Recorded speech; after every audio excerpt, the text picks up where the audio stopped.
Hi everyone. Okay, it's Wednesday the 6th of May, and look, today I'm going to pass on some information around the eligibility issues we're finding with JobKeeper.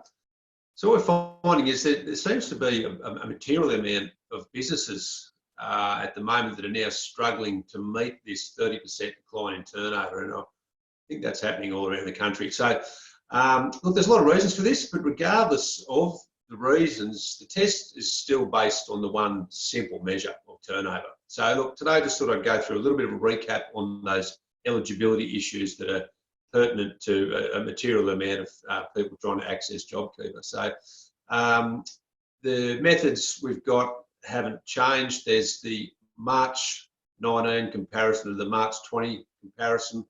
Got to find that 30% decline. A lot of people couldn't quite satisfy that due to the timing of COVID-19.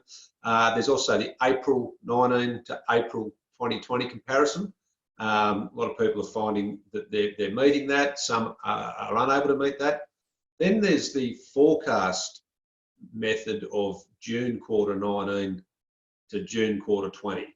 So I just want to raise a few points about forecasting, all right? So because, you know, as the business owner, you've got to sign this declaration. So I really want you to understand there's just a couple of main points around the forecasting side of it. The ATO don't expect you to get it right because it's a forecast by nature, but you need to treat it pretty seriously if you are adopting a forecast.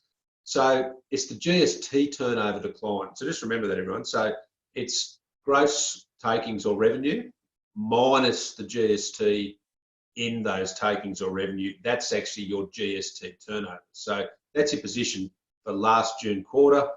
Multiply that by 0.7 and that will be your effective number. So then do a genuine forecast. If your forecast for the last 3 months of this financial year is less than that, that way you can enter the JobKeeper system based on that forecast. So look, make a very solid work paper with numbers and explanations, because you've got to sign the declaration, all right?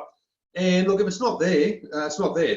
That's my view. If you can't make a forecast that satisfies that turnover drop, I wouldn't go getting too cute with it, because two things could cause a little bit of an issue for you down the track when the ATO does some auditing, but also things might improve quicker than you think out there as well. So, and of course, don't forget, the JobKeeper goes for the 6 months. So you can enter the scheme when you do qualify. So if you really just can't find a way to enter the scheme for this first round of subsidy payments, you just don't qualify, okay? So we all just need to move on from that. And if qualification becomes relevant, well, then you can enter at that point. There's also some alternative tests I want to talk about.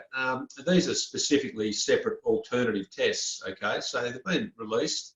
They've been in operation now. I just want to briefly explain them.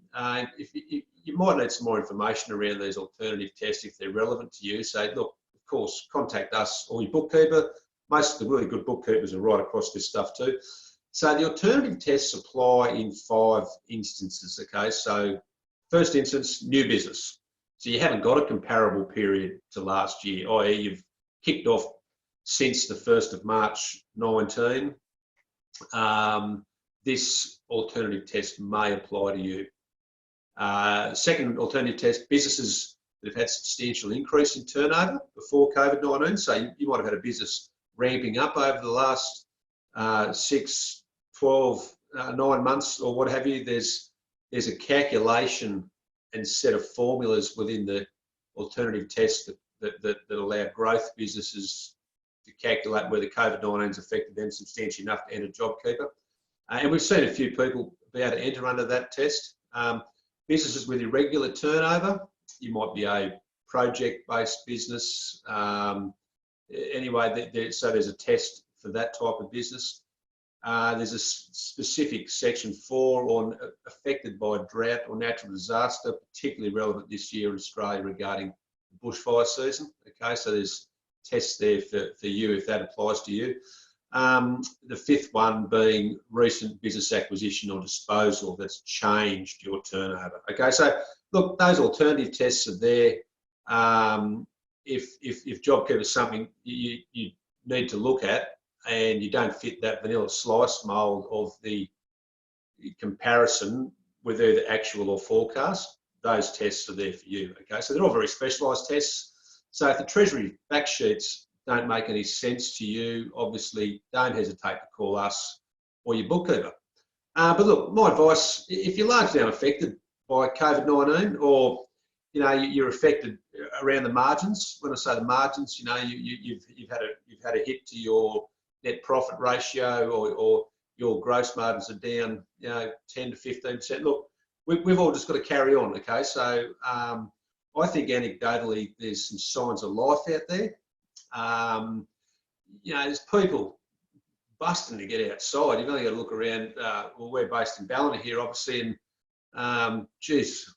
trying to get to work on a Saturday morning or driving home on a Friday afternoon. There's people all over the place. And look, my experience from having a wife and three daughters is, if you're out and about leaving the house, you're going to part with some money. All right, so I think there's some signs of life, of some money starting to move around the economy. Look, the Prime Minister's changed his language quite a lot this week, and look, he's now pivoted completely. So he's looking at the economy now. He wants everyone back at work. He needs money moving around the place.